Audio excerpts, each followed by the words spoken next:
अस्सलाम वालेकुम।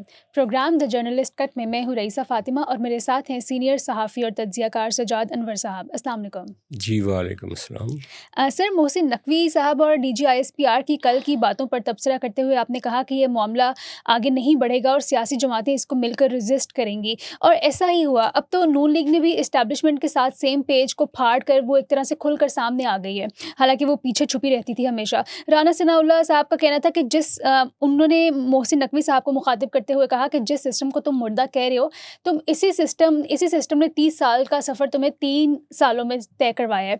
और इसी तरह सीएम सिंध मुराद अली शाह साहब ने ये कहा कि उनकी जो मोहसिन नकवी साहब की जो तजवीज़ है नए सूबों की, न्यू एडमिनिस्ट्रेटिव यूनिट्स की, एक बहुत ही घिसी-पिटी तजवीज़ है। दूसरी तरफ एस्टेब्लिशमेंट 11 है, जिसमें मोहसिन नकवी हैं, अलीम खान हैं, मुस्तफ़ा कमाल हैं, और वो इस सारे न्यू एडमिनिस्ट्रेटिव यूनिट्स के हक़ में है। तो आपको क्या लगता है कि जो नए सूबों के बगैर उन्होंने कहा है कि अब जो निज़ाम है ना, ये नए सूबों के बगैर एस्टेब्लिशमेंट 11 ने कहा है कि नहीं चल सकता। तो आपको लगता है कि मौजूदा हाइब्रिड निज़ाम के लिए ख़तरा एक बहुत बड़ा? बहुत बड़ा ख़तरा है। देखिए ना कि एक ही रात में हमने तो कल कहा था कि ये नॉर्मल बात नहीं है जो मोहसिन नकवी ने कह दी, एक वज़ीर दाखिला ने अपनी कैबिनेट के लोगों को, बल्कि वज़ीर आज़म को कहा कि आप ये जो मेहनत कर रहे हैं बेकार है, कैबिनेट जो काम कर रही है बेकार है। एक आदमी मेहनत कर रहा है, वो आपको सब कुछ ला के दे रहा है, वो रेड लाइन क्रॉस नहीं करना चाहता, आप अपनी चीज़ें ठीक नहीं कर रहे। अब आप सूबे बनाए बगैर, नए यूनिट बनाए बगैर मुल्क आगे नहीं बढ़ सकता। उसने तो एक तरह से चार्जशीट कर दिया ना इस हुकूमत को। तो उसका जवाब अगर मुस्लिम लीग नून ना देती, कल की रात गुजार लेती या 3-4 दिन गुजार लेती, तो उससे अंदाज़ा होना था कि मुस्लिम लीग नून इस सिस्टम के बारे में मुहतात उनका रवैया है ठीक है। और वो इस सेम पेज को जारी रखना चाहती है। लेकिन वो सियासतदान हैं, वो कैसे चुप रह सकते थे? जैसे मैंने कल कहा था आपको कि ये नॉन स्टार्टर है।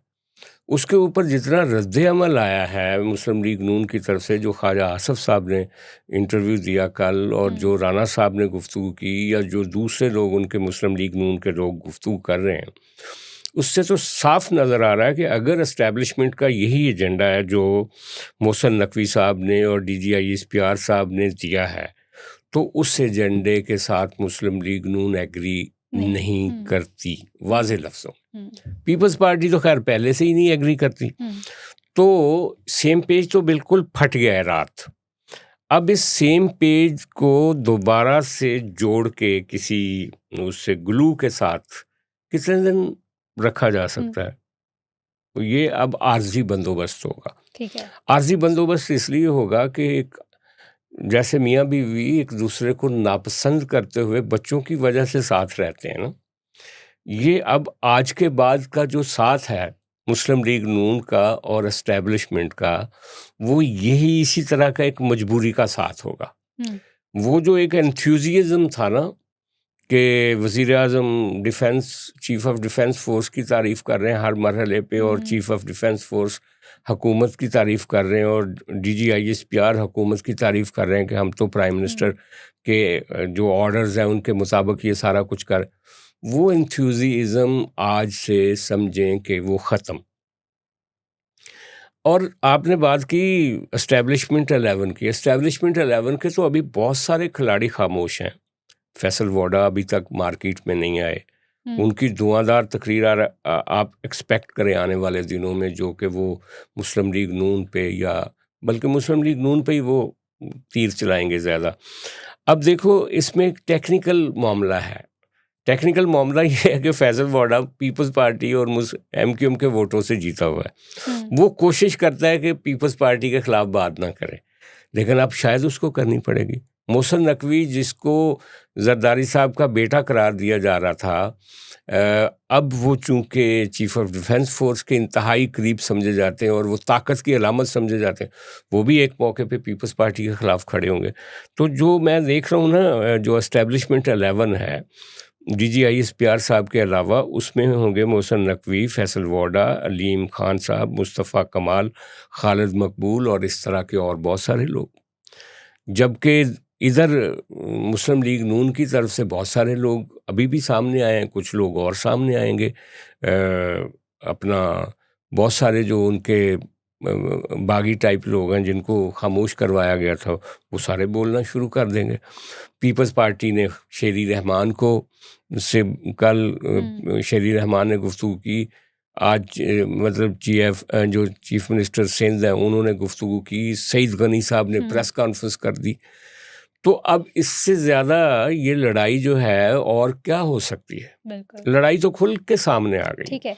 और अब ये जो आपका बिजनेस फोरम वाली जो इवेंट था जिसमें मोहसिन नकवी साहब ने कहा कि ये सिस्टम मुर्दा हो चुका है, हकीकत तो ये है कि वो सारे लोग जो उसका हिस्सेदार थे बिजनेस फोरम वाले, वो इन 50-60 सालों से इसी सिस्टम के बेनिफिशरी हैं। ये सारे ट्रेडर, ये सारे इंडस्ट्रियलिस्ट, ये और बाद के जो लोग हैं, जो एजुकेशन एलीट है, जो कॉलेजेस यूनिवर्सिटीज़ वाले, वो भी इसी सिस्टम के, और ख़ुद मोहसिन नकवी साहब इसी सिस्टम के बेनिफिशरी हैं। और हमारी एस्टेब्लिशमेंट भी इसी 50 साल 60 साल जो सिस्टम है इसी की बेनिफिशरी है। तो ख्वाजा आसफ ने तो यहाँ तक कह दिया ना कि मुझे ये बताएं कि आज सिस्टम आप कह रहे हो नाकारा हो गया, जो मियाँ नवाज शरीफ को 2-3 दफ़ा सिस्टम ने निकाल के बाहर फेंका, वो सिस्टम क्यों मियाँ साहब गुड गवर्नेंस दे रहे थे, तो वो सिस्टम क्यों निकाल रहा था? इसी तरह पीपल्स पार्टी वाले कहते हैं कि डिस्टेबलाइजेशन तो आपने खुद रखी हुई है इस निज़ाम के अंदर, तो सिस्टम कैसे चल सकता है? ये सिस्टम कैसे एक तवाना हो सकता है? क्या 2-3 साल के बाद आपने एक हुकूमत को घर भेजना होता है? अभी ये सारा कुछ बिल्कुल खुश असलूबी से चल रहा था, तो यकदम एक ऐसा बम फोड़ दिया मोहसिन नकवी साहब ने कि हर चीज़ जो है सबकी सेटिंग रीसेट होने की बजाय क्या हो गया कि अपसेट हो गया सब कुछ। तो ये जो प्रॉब्लम्स हैं, इनको जब तक वो जो मतलब कहा जा रहा है ना कि चीफ ऑफ डिफेंस फोर्सेस साहब के बारे में एक तासुर है, जैसे मोहसिन नकवी साहब बात करते हैं, जैसे फैसल वोडा साहब बात करते हैं उनके बारे में, कि वो इस वक्त दुनिया के एक आइकॉनिक पर्सनैलिटी हैं। वो ट्रंप साहब के इंतहाई करीब हैं, प्रेसिडेंट ट्रंप के। वो मिडल ईस्ट की सारी बादशाहतें जितनी भी हैं और रॉयल फैमिलीज़ के साथ उनके ज़ाती ताल्लुकात हैं। उन्होंने इकॉनमी को इसको सहारा दिया हुआ है, वरना हुकूमत तो बेकार है, कुछ नहीं कर रही।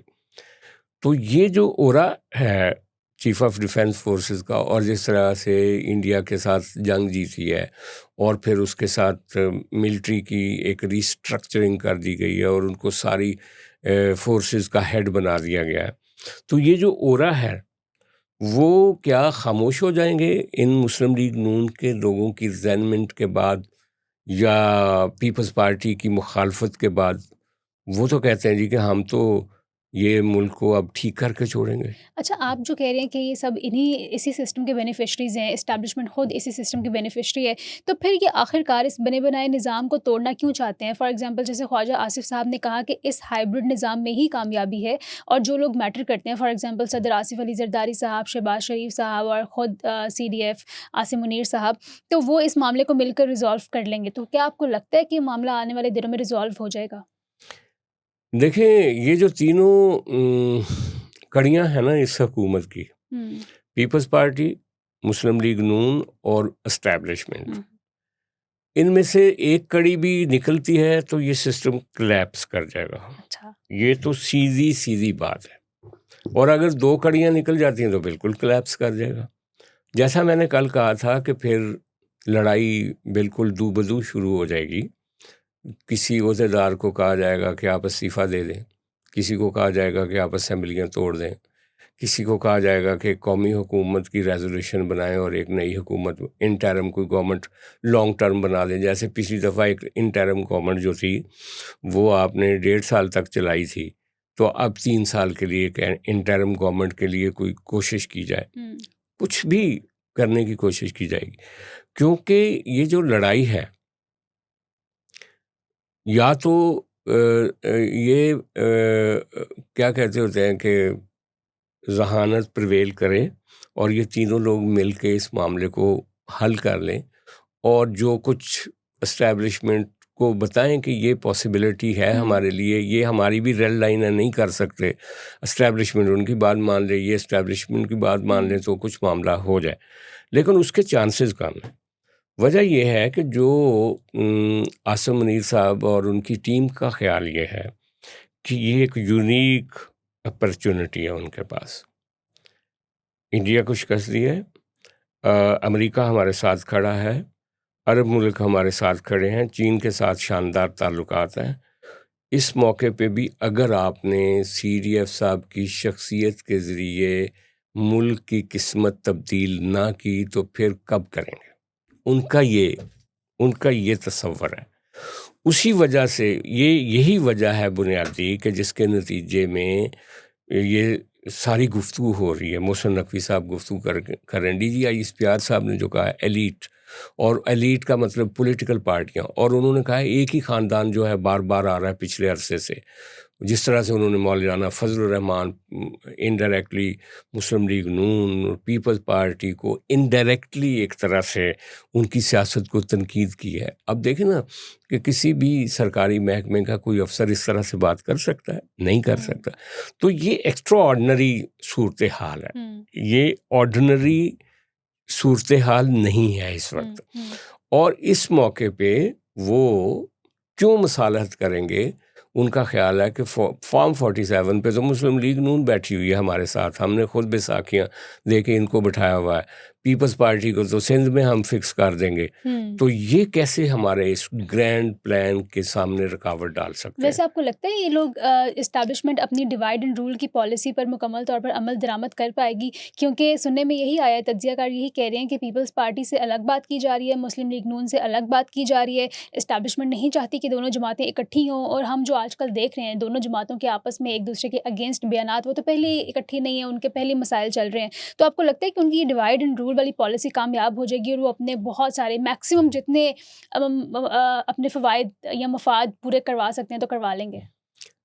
ये बात आपकी दुरुस्त है, लेकिन अभी उनके पास शायद इतना वक्त नहीं है कि इन दो पार्टियों को पहले लड़ाया जाए और फिर इनको न्यूट्रलाइज किया जाए। अच्छा। दराड़ें तो दोनों पार्टियों में मौजूद हैं।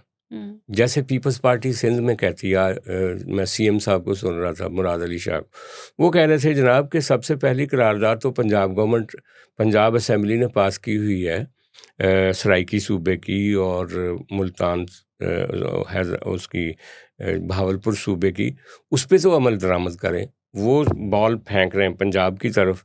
पंजाब वाले कहते हैं कि इधर का नाम ना लें, आप कराची का मसला हल करें। फिर ये जो लोकल बॉडीज़ का मामला है, सिंध वाले कहते हैं कि हमने तो लोकल बॉडीज़ बनाई हुई हैं, पंजाब में लोकल बॉडीज़ नहीं है। पंजाब और सिंध और पंजाब और मुस्लिम लीग और पीपल्स पार्टी की बाहमी जो हार्ड लाइन्स हैं, वो फॉल्ट लाइन्स हैं, वो तो मौजूद हैं। जैसे रात राना सनाउल्लाह साहब ये कह रहे थे, मोहसिन नकवी वो कितनी जहानत से बात कर रहे थे कि वो कह रहे थे ये जो मोहसिन नकवी है ये भी जरदारी साहब का कोई वो है, शागिर्द है या उनका बेटा है। हालांकि सारी दुनिया को पता है कि इस वक्त मोहसिन नकवी साहब कौन सी शख्सियत की वो रिप्रेजेंटेशन करते हैं, और सारी दुनिया को पता है कि वो मोहसिन नकवी साहब क्या बात कर रहे हैं। तो राणा साहब ने राणा सनाउल्लाह ने ये भी कहा कि बिलावल भुट्टो साहब जो कह रहे हैं कि फॉर्म 47 की हम पैदावार हैं, तो फिर उनके वालिद साहब जो सदर हैं वो कौन से हम फॉर्म 47 वालों के वोटों से ही जीत के आए।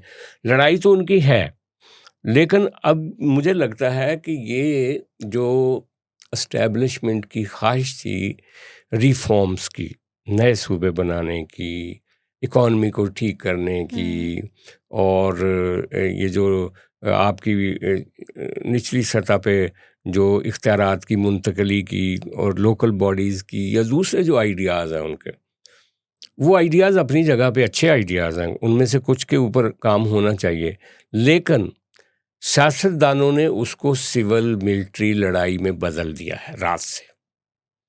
और अब सीधी बात होनी ये शुरू हो गई है, रिफॉर्म्स की बात नहीं शुरू हो रही। अब ये बात होनी शुरू हो रही है कि एक तरफ एस्टैब्लिशमेंट है, दूसरी तरफ सियासी जमातें। ये एक सियासतदानों की अपनी एक वो होती है ना, जिसको आप बोलते हैं, उनकी एक अपनी एक स्टोरी बनाना और फिर उसको एक्सेल करना और उसको फिर एक्सपेंड करना, ठीक वो है। बाज़ औक़ात मिलिट्री उतना नहीं कर पाती जितना सियासतदान कर हुँ। पाते। अच्छा, कल रात से या कल मोहसिन नकवी साहब के बयानात के बाद से जो क्लियरली लॉबीज़ बन गई हैं, बहुत खुल के सामने आ गई हैं, सियासी जमातें एक साइड पे, एस्टैब्लिशमेंट एक साइड पे, तो उसमें क्या आसिफ़ अली ज़रदारी साहब एक रोल प्ले कर पाएँगे मुसालहत का? क्योंकि वो हमेशा से इस मामले में मशहूर रहे हैं और वो अपनी पार्टी को हमेशा से मशवरा देते रहे हैं कि एस्टैब्लिशमेंट के साथ तरीके से चलो। इसी तरह दूसरी तरफ शहबाज शरीफ साहब इस ख़्याल के हामी हैं कि एस्टैब्लिशमेंट के साथ तरीके से चलना है, एक हाथ से हाथ मिला के चलना है। लेकिन अब ये जो बड़ा बुहरान आ गया है, क्या ये लोग इसको खुश असलूबी से हल करने में इंटरेस्टेड हैं, करेंगे, या फिर इनकी मसालहत की भी एक्सपायरी डेट एक तरह से आ गई है? देखें, ये इनकी मुसालहत का किरदार कहाँ होता था? जब एस्टैब्लिशमेंट किसी अपनी बनाए हुए किसी गवर्नमेंट से नाराज़ होते थे तो फिर ये एक रास्ता निकालते थे, शहबाज शरीफ साहब भी और जरदारी साहब भी। फिर उनका ये भी कोशिश रही है दोनों की कि किसी भी मामले पे अगर कोई कंट्रडिक्शन पैदा होती है तो एस्टैब्लिशमेंट से बना के रखी जाए। शहबाज शरीफ साहब तो इस कदर प्रो एस्टैब्लिशमेंट थे कि जब जनरल मुशर्रफ ने इनकी फैमिली को जद्दा भेज दिया था, मुल्क बदर कर दिया हुँ। था, तो इनके वालिद साहब की जब डेथ हुई, मियाँ शरीफ साहब की, तो मुशर्रफ साहब ने ताज़ियत के लिए टेलीफ़ोन किया तो शहबाज शरीफ साहब से बात की। हुँ, हुँ। यानी उस वक़्त भी जब एक तरह से मुखालफत थी, और वो अपनी गुफ्तगू में भी कहते थे कि नवाज़ शरीफ की बजाय शहबाज शरीफ बेहतर है। अच्छा, इसी तरह अपना ज़रदारी साहब भी मोहतरमा के बारे में इन दोनों लीडरों का ये ख्याल था, शहबाज शरीफ साहब का भी, कि मियाँ साहब भी बिला वजह टक्कर ले लेते हैं एस्टैब्लिशमेंट से। शहबाज शरीफ का ये ख्याल था, और ज़रदारी साहब का भी ये ख्याल था कि बेनज़ीर भुट्टो साहबा भी हर बात पे इनसे जो टकराती हैं उससे नुकसान होता है, तो एक रास्ता निकालना चाहिए। लेकिन ये जो मौका है, जिस मोड़ पे खड़े हैं ये दोनों लीडर, एक वज़ीर आज़म है और एक सदर है, अपनी इन्हीं पॉलिसीज़ की वजह से, मसालहत की पॉलिसीज़ की वजह से इनकी पार्टियों ने इन इस सतह पे पहुंचा दिया कि एक प्राइम मिनिस्टर है, एक प्रेसिडेंट। लेकिन इस मौके पे इनका वो वाला आपके लफ्ज़ बिल्कुल ठीक है, इनकी एक्सपायरी डेट इसलिए आ गई है कि सामने जो शख्सियत है ना, CDF साहब, वो अब इनके किसी लॉलीपॉप में नहीं आना चाहते या इनकी किसी गुफ्तगू का शिकार नहीं होंगे। उनके सामने एक क्लियर एजेंडा है कि मैंने ये करना है।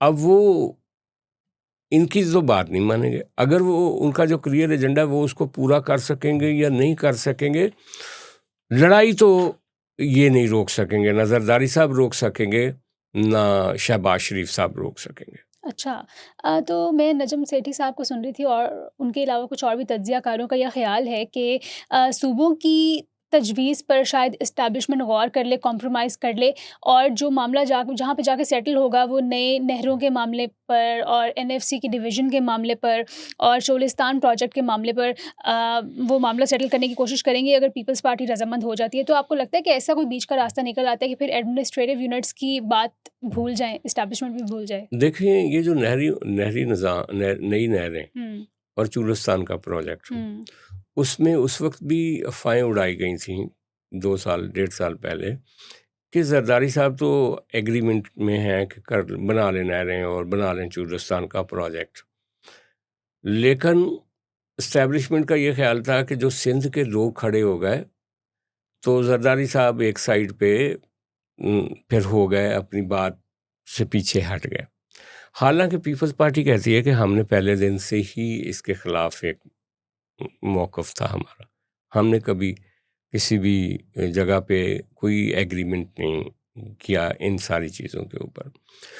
तो ये एक फॉल्ट लाइन है सिंध के लोगों की। सिंध एक्टिव हो चुका है नई नहरों के निज़ाम पे, और चूलिस्तान के मामले में उनकी बार से लेकर उनकी सिविल सोसाइटी, उनकी तरक्की पसंद तंजीमें, इवन वहाँ की अपोजिशन, पीर पगाड़ा और जो दूसरे वहाँ के स्टेक होल्डर्स हैं, जो अपोजिशन है वहाँ की पीपल्स पार्टी के जो मुखालफ है, हत्ता कि पीटीआई ने भी जाके वहाँ पे उनके साथ सिंधियों के साथ जाके खड़े होके कहा था कि हम नई नहरों का जो उसको नहीं मानते।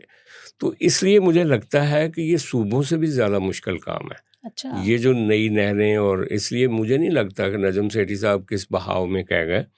मुझे नहीं लगता कि इस पे वो कोई एग्री करेंगे और वो कोई अपने आप को पीछे हटाएंगे। ठीक है। अच्छा, वैसे इन केस ये लड़ाई आने वाले दिनों में ज़्यादा बढ़ती है तो पीटीआई का क्या स्टांस होगा? वो अपनी स्पेस कैसे इसमें पैदा करेंगे या करने की कोशिश करेंगे? कर पाएँगे, नहीं कर पाएँगे? इस पे आपका क्या ख़्याल है? देखें, कल नजम सेठी साहब भी कह रहे थे इसी तरह के एक सवाल पे अच्छा। कि इनसे अभी तो पीपल्स पार्टी हैंडल नहीं हो रही, तो पीटीआई को कैसे हैंडल करेंगे? तो उसको कैसे आप चेस बोर्ड पे आप ला के बैठा सकते हैं? बात यह है कि ये जो फवाद चौधरी साहब, मौलवी महमूद साहब और एक वो हैं साबिक गवर्नर जो, और मोहम्मद अली दुरानी साहब, वो मिलके कोशिश तो कर रहे थे पिछले दिनों से कि इस्टेब्लिशमेंट के साथ मिल के आप ये जो करें, एक कोई रास्ता बनाएं, क्योंकि ये जो मौजूदा गवर्नमेंट है ये कुछ कर ही नहीं रही और एस्टेब्लिशमेंट नाराज़ है, तो एक रास्ता निकालना चाहिए। वो लाहौर में आके इन लीडरों से मिले, लेकिन ये वो जो इमरान इस्माइल साहब और ये अपना फवाद चौधरी साहब, इनमें इतनी तो नहीं थी ताकत के ये जो प्रोजेक्ट है ये ले जाके इमरान खान साहब से बात करें कि जी कोई करते हैं।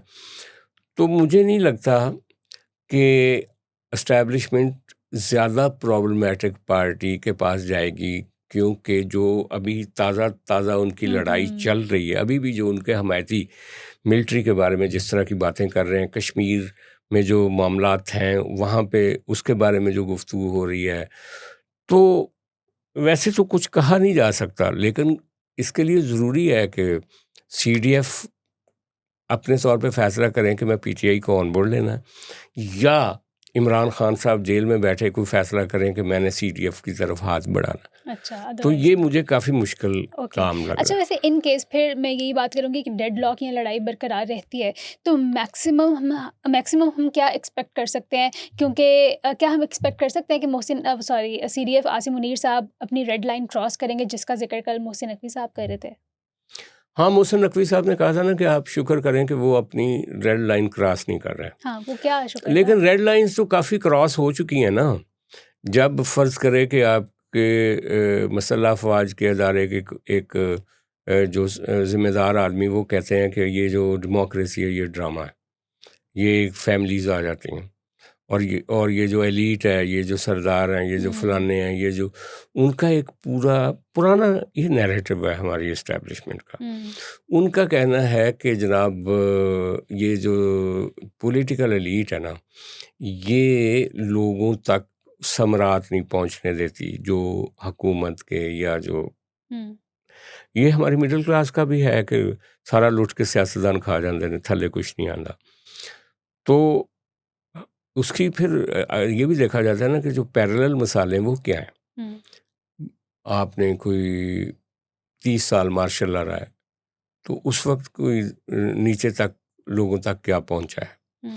स्ट्रक्चर जो है ना आपका रियासती स्ट्रक्चर, वो ब्यूरोक्रेसी है, ऊपर सियासतदान है, वो स्ट्रक्चर नाकारा हुआ है। उस मामले में तो कहा जा सकता है उसकी बात अपना नकवी साहब की, कि वो बात दुरुस्त है कि ये अगर निज़ाम की बात करते हैं ना, तो निज़ाम आपको रिफॉर्म्स करनी चाहिए, एडमिनिस्ट्रेटिव रिफॉर्म्स करनी चाहिए, जो डिलीवरी सिस्टम है उसको ठीक करना चाहिए।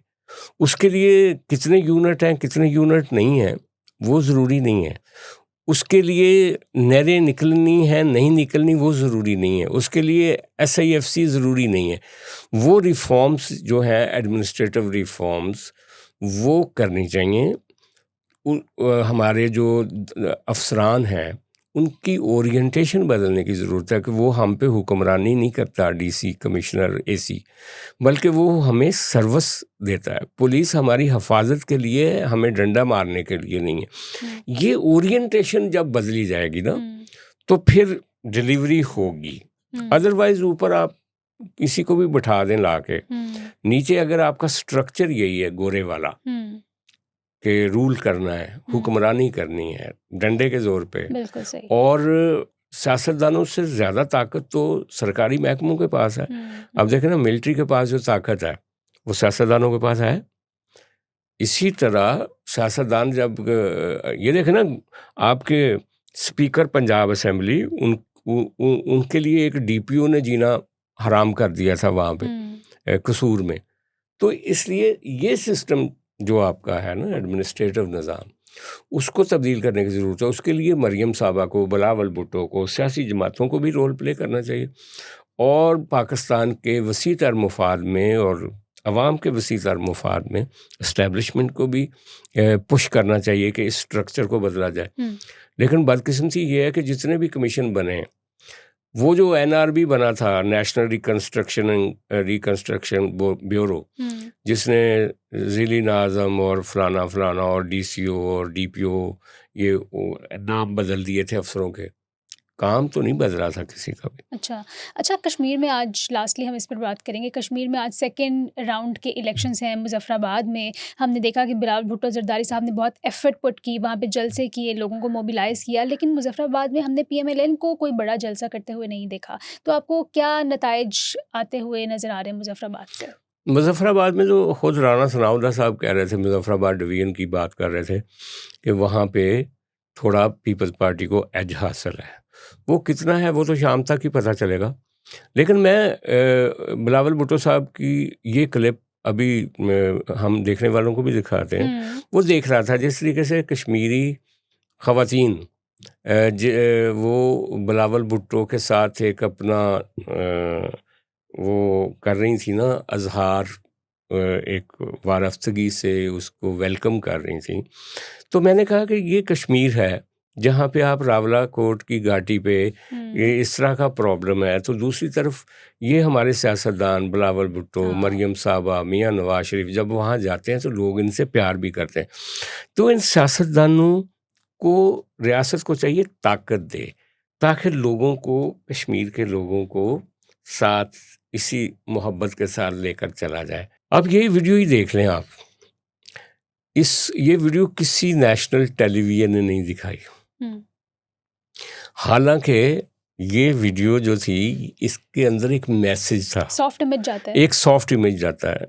ये पता नहीं पीपल्स पार्टी के मीडिया सेल की कोई प्रॉब्लम है कि उन्होंने नहीं दी, या पता नहीं क्यों हमारा इलेक्ट्रॉनिक मीडिया जो है, अगर इस तरह का इमेज मुस्लिम लीग नून का कोई होता या वीडियो होती तो पता नहीं कितनी दफ़ा चल चुकी होती। तो इस वक्त जो मुजफ्फराबाद डिवीज़न का जो इलेक्शन है ना, उसमें मुझे लगता है कि मुजफ्फराबाद सिटी से और उसकी सराउंडिंग से जो पीपल्स पार्टी की कोई 7-8 यहाँ पे हल्के कम हैं, टोटल 7-8 नशिस्तें निकलती नज़र आ रही हैं, और पीएमएलएन दूसरे नंबर पे होगी। ठीक है, आज शाम तक नताइज सामने आ जाएंगे। सर बहुत शुक्रिया आपके आज के तज्ज़िये के लिए, बहुत शुक्रिया प्रोग्राम देखने के लिए। हमें अपनी राय से आगाह करते रहिए कमेंट सेक्शन में। कल हम हाजिर होंगे एक नए प्रोग्राम के साथ, तब तक के लिए खुदा हाफ़िज़।